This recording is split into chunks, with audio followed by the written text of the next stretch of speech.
En esta clase vamos a hablar un poco de lo que es el análisis de fatiga, para luego en las clases siguientes ver cómo utilizar los software para hacer este tipo de modelado. El análisis de fatiga realmente suele aplicarse en la rama de ingeniería mecánica, pero también tiene su cabida en el caso de ingeniería civil y estructural, cuando en especial estamos tratando estructuras que están sometidas a carga cíclica. ¿Okay? Puede en algunos casos producirse por vibraciones de equipo, o también fuera del rango industrial podría deberse a cargas sísmicas, ¿okay? O cargas incluso de viento. En estos casos, que son un poco más complejos, suele ser necesario un análisis más profundo y vamos a ver en qué rangos podríamos aplicar este tipo de análisis utilizando elementos finitos. Bueno, en primer lugar podríamos decir 4 puntos especiales. Los análisis de fatiga van a explorar por lo tanto el daño que se acumula en un elemento debido a un número definido de ciclos de carga. Y realmente es importante acotar que esto puede ser llevado a cabo sin el uso de elementos finitos cuando los escenarios de carga son relativamente simples. Estos escenarios de carga relativamente simples suelen estar asociados a cargas sobre ejes de revolución que realmente su configuración es relativamente simple en lo que tiene que ver con la ejecución de carga. Cuando se trata de elementos estructurales puede que este segmento de carga o esta manera en que se aplica la carga tenga efectos multiaxiales más complejos y entonces sea necesario hacer uso de un elemento finito. Cuando la carga de entrada es una curva de densidad de espectro de potencia, entonces uno debería utilizar un acercamiento por vibración, ¿okay? Por análisis de vibración. ¿Qué quiere decir la curva de densidad de espectro de potencia? Es una curva que transforma una señal a través de la transformada de Fourier. Y es algo parecido a cuando nosotros usamos pseudoespectros para sismos, espectros de aceleración, pero no es exactamente lo mismo. ¿Okay? En este caso, la transformada de Fourier lo que nos va a decir es, dado una distribución de probabilidades, cuál es la vibración más probable que ocurra, debido a que se trata, obviamente, de un sistema que es aleatorio. Uno no sabe en realidad cuál va a ser verdaderamente la carga aplicada en cierto tipo de fenómenos, aunque sean cíclicos, no conocemos exactamente la carga aplicada. Y por lo tanto hay que hacer un estudio estadístico. Nosotros no vamos a abordar específicamente el tratamiento de espectros de densidad de potencia, pero es importante que ustedes lo tomen en cuenta que existen y bueno, de todos modos mostraremos en el software si ustedes tuvieran esos datos cómo pueden aplicarlo. Pero la realidad es que en el caso de análisis estructural resulta a veces muy complejo obtener esas curvas de densidad de espectros de potencia. Suelen utilizarse, digamos, en el diseño mecánico porque hay instituciones gubernamentales y otro tipo de instituciones de investigación que las facilitan para el diseño de piezas mecánicas, como por ejemplo la probabilidad de vibración de elementos que forman parte de un automóvil, de un camión y otro tipo de transportes. ¿Okay? Pero no suele ser tan fácil conseguirlo en el caso de análisis estructural.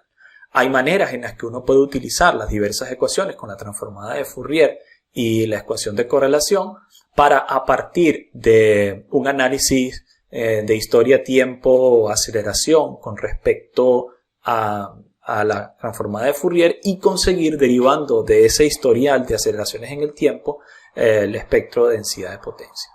Bueno, no es una tarea trivial, pocas veces se consigue, así que en la práctica es muy difícil que usted tenga esos datos para utilizar. ¿Okay? Eso, hacemos esta pequeña acotación para que quede claro que no suele ser práctico, aunque los software tienen la potencia para hacerlo porque muchas veces consideran análisis mecánicos, no estructurales. Hay realmente dos tipos de criterios que podríamos utilizar para hacer un análisis de fatiga. El primero de estos criterios es lo que se conoce como el criterio de esfuerzo-vida o stress life, también abreviado de forma SN. En este tipo de criterios se asume que la estructura es completamente elástica, es decir, que la condición de carga no está incurriendo necesariamente la carga en plasticidad, pero incluso donde la grieta se va a iniciar, ahí no se está asumiendo plasticidad. O sea, realmente se está asumiendo que todo el elemento es totalmente elástico. Por lo tanto, entre algunas de las hipótesis que estamos asumiendo con estos análisis es que la carga es relativamente baja. Y otro punto que asumimos en este tipo de análisis es que la cantidad de ciclos de aplicación de carga son muy grandes, a partir de 10.000 ciclos y hasta 100.000 ciclos o superior. Entonces, cuando se cumplen estas dos condiciones, que la carga es relativamente inferior a la carga última o la carga de excedencia, mejor dicho, no la carga última, y cuando tenemos una gran cantidad de ciclos superior a 10.000 ciclos, pues sería ventajoso utilizar esta curva que ustedes están viendo acá a la derecha. Estos valores son, en primer lugar, valores de esfuerzo y luego valores en número de ciclos, ¿ok? Y lo que nos está diciendo es que para un determinado número de ciclos empieza a verse que la falla se produce no por la fuerza o el esfuerzo aplicado, sino que más bien se va a producir porque el ciclo repetitivo genera un daño acumulado, ¿ok? Este S sub E podría decirse que es el esfuerzo último, el esfuerzo ya de daño, ¿vale? Que si es superado, bueno, ya se asume que va a soportar infinitamente, ¿ok? Fíjense en algo, acá tenemos la misma gráfica donde se puede subdividir esta visual en tres zonas específicas. La primera es la zona de ciclo bajo, se sitúa normalmente por debajo de los 103 104 ciclos, dependiendo del autor que usted revise. En esta zona el material se comporta de manera muy similar a como lo hace frente a cargas estáticas, con una leve reducción de la resistencia. Entonces, por acá en los ciclos bajos realmente es un análisis estático.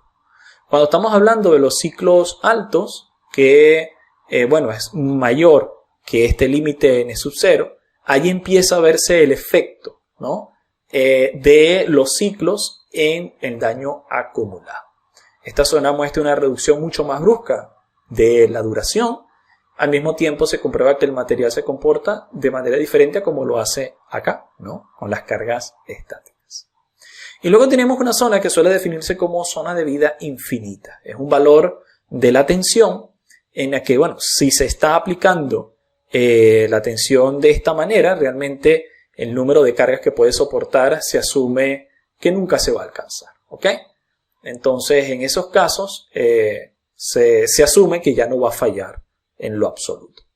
Hay ciertos criterios que nos permiten convertir la relación entre los números de ensayos, o sea, numerosos ensayos nos dan las correlaciones que existen entre los valores de resistencia a la rotura, que es el S sub U, ¿sí? El último podríamos decir, podría ser ese que está acá, S sub U T, ¿ok? La resistencia a la rotura última por tracción, por ejemplo, y ese S sub U es el límite de fatiga de la probeta, se puede asociar con el S sub E, ¿ok?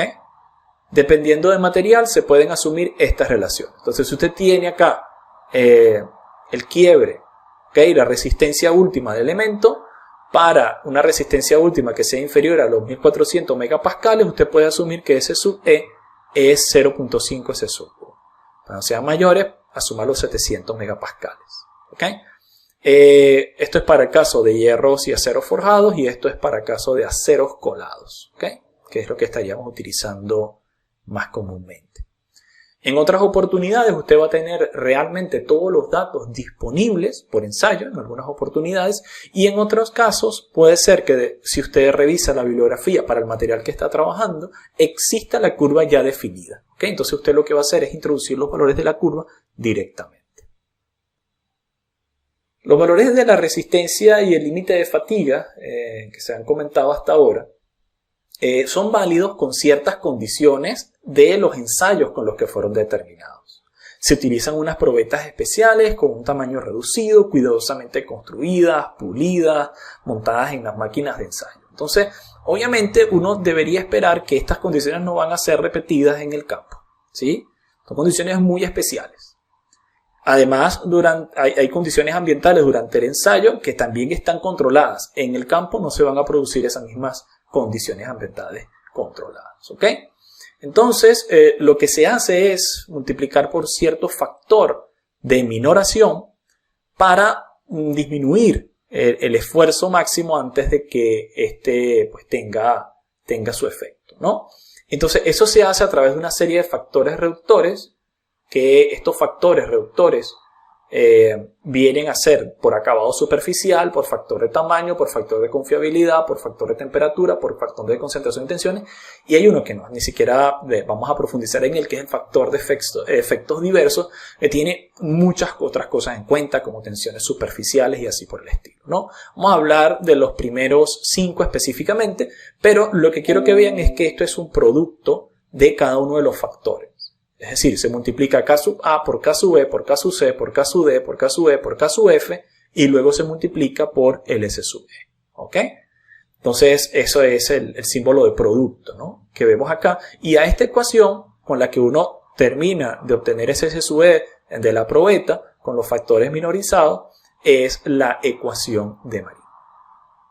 Si nosotros habláramos, por ejemplo, del primer factor, el factor de acabado superficial, pues obviamente va a depender del tipo de superficie que se esté utilizando, ¿no? La superficie de una probeta es muy pulida y se le da un pulido final en dirección axial para eliminar cualquier rayadura circunferencial. Entonces, si se va a tratar de otro tipo de superficies, que obviamente va a ser así, cuando es laminado en caliente, por ejemplo, cuando es un forjado, se multiplica el SK sub A por el S último, ¿ok?, el S último multiplicado por un factor A.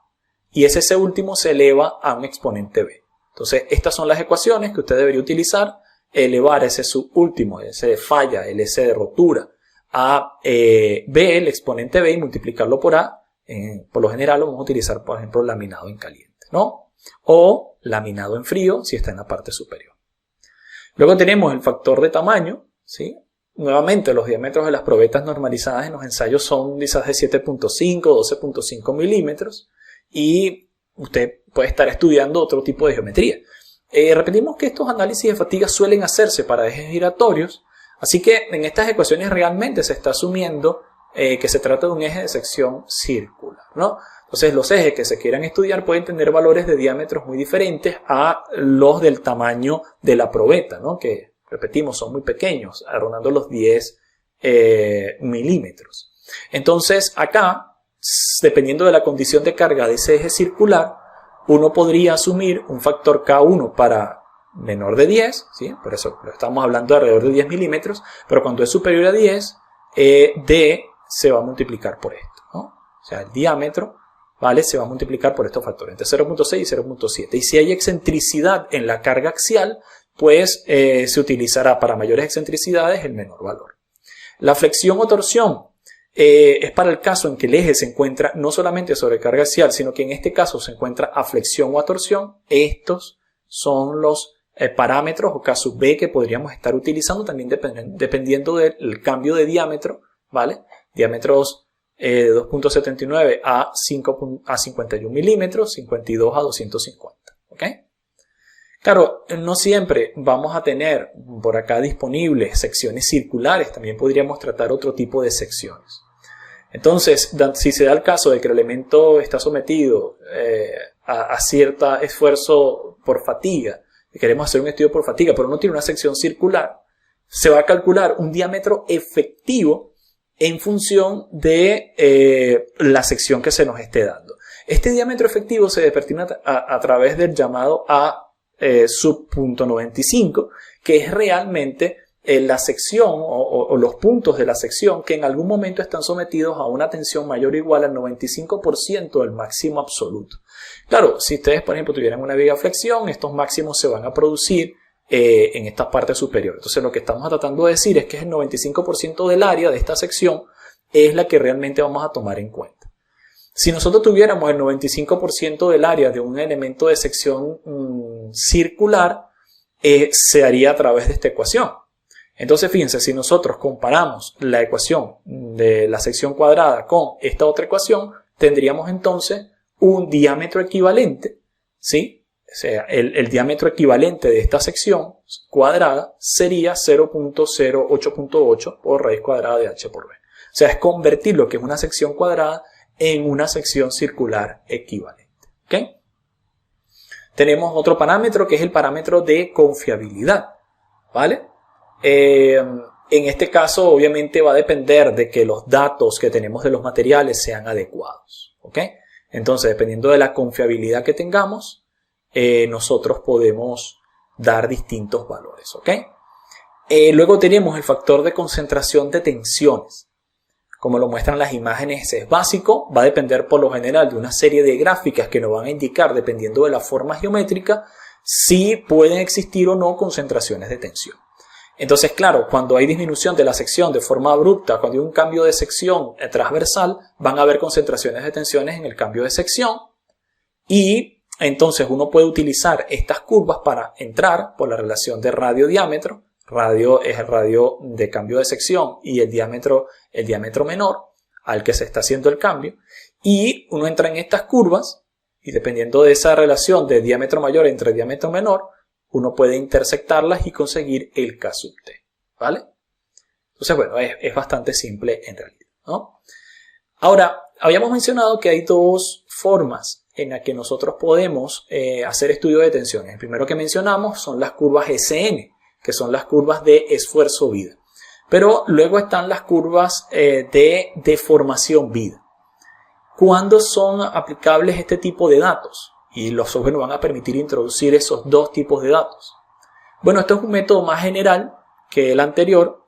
Se utiliza, en especial en la industria automotriz, cuando se intenta diseñar componentes a una vida finita y toma en cuenta incurrencia en la zona de excedencia, debido a la aplicación de las cargas. Entonces, típicamente este tipo de análisis va a trabajar con un número de ciclos inferiores, ¿sí? Más cortos. El número de ciclos no va a ser de 10.000 en adelante, sino inferiores a 10.000.